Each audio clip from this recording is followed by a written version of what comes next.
इस दुनिया में कुछ कहानियां सच नहीं होती, लेकिन कुछ इतने सच्चे होते हैं कि नींद उड़ जाए। एक नई दहशत जन्म लेती है। अगर आपके दिल में हिम्मत है तो चलिए शुरू करते हैं आज की डरावनी दास्तान। सर्दियों की एक शाम थी। हवा में एक अजीब सी खामोशी थी जो अक्सर किसी अनहोनी का संकेत देती है। अनिका शर्मा नाम की एक 28 वर्षीय युवती मुंबई के अंधेरी इलाके में एक छोटे से फ्लैट में अकेली रहती थी और खाली समय में पुरानी चीजें इकट्ठा करने का शौक रखती थी। वो चीजें जिनके पीछे इतिहास हो, रहस्य हो या डर। उस दिन वह अपने लैपटॉप पर इंटरनेट खंगाल रही थी। एंटीक कलेक्टिबल्स की वेबसाइट पर एक बेहद अजीब आइटम दिखाई दी। एक बेहद पुरानी गुड़िया। वह गुड़िया विक्टोरियन स्टाइल की थी और आंखें ऐसी जैसे किसी जीवित इंसान की हो। डिस्क्रिप्शन में लिखा था, spirit doll not for the weak, ownership binds you forever. कीमत सिर्फ 999 रुपए। अनिका को यह मजाक लगा। इतनी डरावनी डिस्क्रिप्शन के बावजूद उसने हंसते हुए कहा, यह भी कोई डरने वाली बात है। उसने बिना ज्यादा सोचे ऑर्डर कर दिया। 2 दिन बाद शाम को जब दरवाजे की घंटी बजी, डिलीवरी बॉय ने डरते डरते बॉक्स उसके हाथ में थमाया। मैम, इस डिब्बे से अजीब सी गंध आ रही है, जरा जल्दी खोलिएगा, उसने कहा और तेजी से निकल गया। अनिका ने जब बॉक्स खोला तो एक ठंडी हवा का झोंका जैसे कमरे में फैल गया। गुड़िया को उसने जब पहली बार देखा तो उसकी आंखें किसी इंसानी आंख की तरह चमक रही थीं।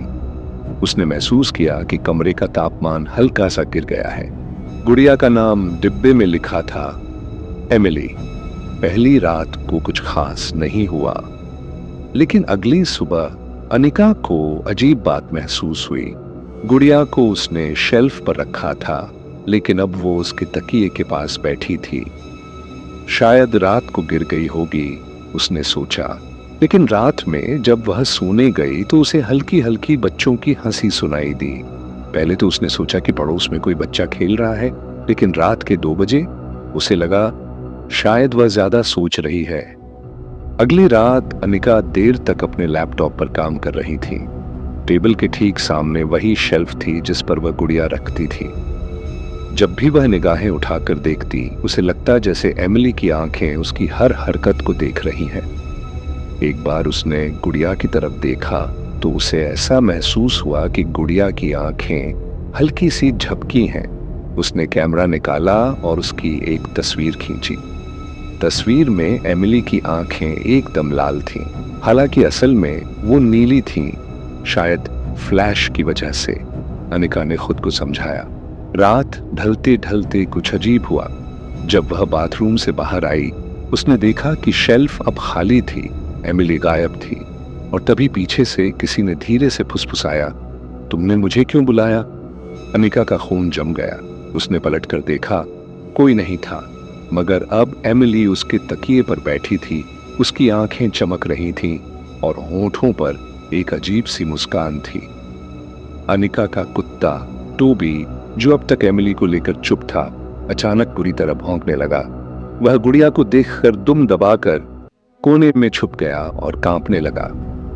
उस रात जब अनिका सो रही थी तो उसे ऐसा सपना आया जो सपना नहीं लगता था। उसने खुद को एक पुराने खंडहर जैसे घर में पाया। वहां दीवारों पर खून से लिखा था, Emily is not a doll, she is a curse. सपने में उसने एक बच्ची को देखा, सफेद गाउन में, बाल बिखरे हुए और हाथ में वही गुड़िया। बच्ची ने उसकी ओर देखकर कहा, मुझे तिलकपुर वापस ले चलो, नहीं तो तू भी मेरी तरह कैद हो जाएगी। अनिका की आंखें खुली तो उसने पाया कि उसका कमरा गीली मिट्टी से सना हुआ था और एमिली के पैर के नीचे मिट्टी के निशान थे। अब अनिका को समझ आ गया था कि ये कोई आम चीज नहीं है। उसने तुरंत गुड़िया के बारे में गूगल पर खोज शुरू की। कुछ समय बाद उसे एक पुराना ब्लॉग मिला, the curse of Emily, a doll that was never meant to be found again.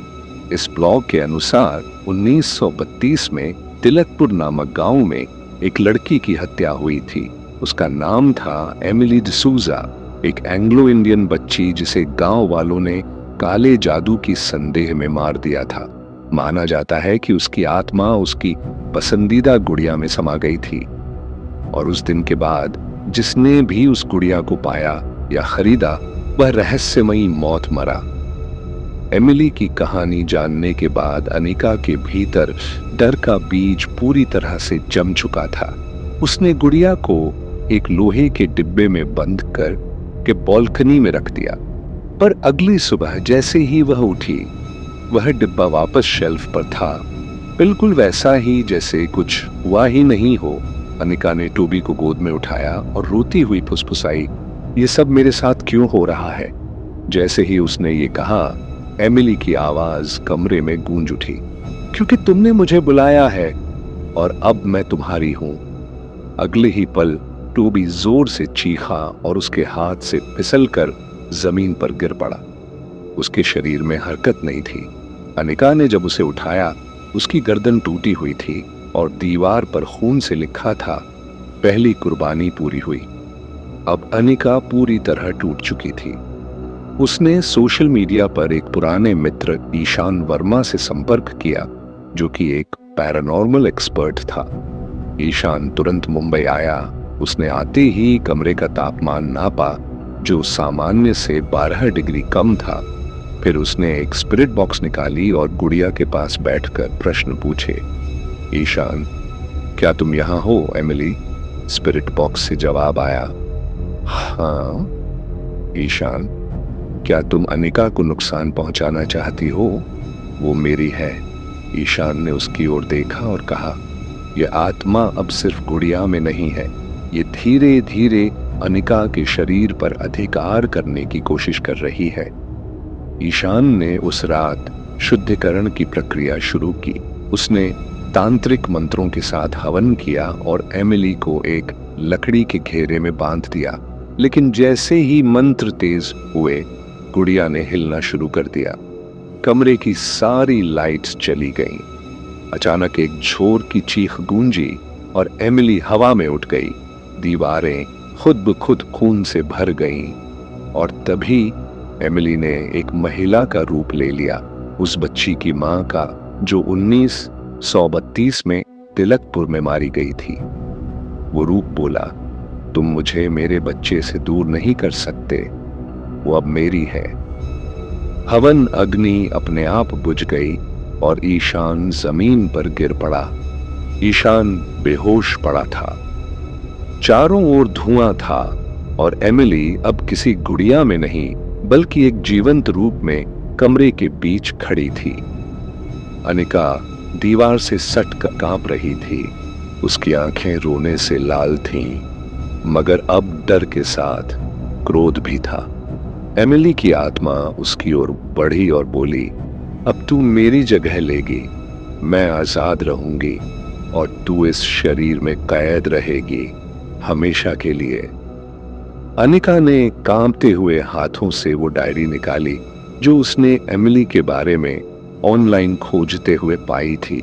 Diary में एक मंत्र लिखा था जिससे एमिली की आत्मा को फिर से गुड़िया में बंद किया जा सकता था, लेकिन इसके लिए बलिदान देना पड़ता। और तभी ईशान ने आंखें खोली और कहा, अनिका, सिर्फ तुझे ही ये मंत्र पढ़ना होगा, वरना वो तुझे ले जाएगी। एमिली ने चिल्लाकर कमरे की हर चीज हवा में उड़ा दी, मगर अनिका ने साहस बटोरकर मंत्र पढ़ना शुरू किया। कालात्मा प्रवेशम चित्त गर्भम निरोधनम। एमिली चीखने लगी। उसका रूप कांपने लगा जैसे किसी आग में झुलस रही हो। पर तभी वो पलटा खा गया। एमिली ने झपट कर अनिका को पकड़ लिया और जमीन पर गिरा दिया। अब दोनों में खींचतान शुरू हो गई। एमिली की आत्मा अनिका के शरीर में समाने की कोशिश कर रही थी। आखिरी पल में अनिका ने उसी लोहे के डिब्बे को खोला और जैसे ही मंत्र की आखिरी पंक्ति बोली, उसने गुड़िया को अपनी छाती से लगा लिया। एक जोरदार विस्फोट हुआ। कमरे में अंधकार फैल गया। पड़ोसी जब दरवाजा तोड़कर अंदर आए तो कमरे में सिर्फ ईशान बेहोश पड़ा था। अनिका कहीं नहीं थी। शेल्फ पर वही गुड़िया फिर से बैठी थी, पर इस बार उसकी आंखें बदल चुकी थीं। वे अब वैसी नहीं थीं। जैसी एमिली की थी। कुछ महीनों बाद वही गुड़िया फिर से ऑनलाइन वेबसाइट पर बिक्री के लिए दिखाई दी। सुंदर पुरानी गुड़िया केवल 999 रुपए, सीमित स्टॉक, और नीचे एक रिव्यू लिखा था। मुझे नहीं पता क्या था उसमें, पर जब मैंने उसे देखा तो लगा जैसे वो मुझे देख रही हो, पहचान रही हो।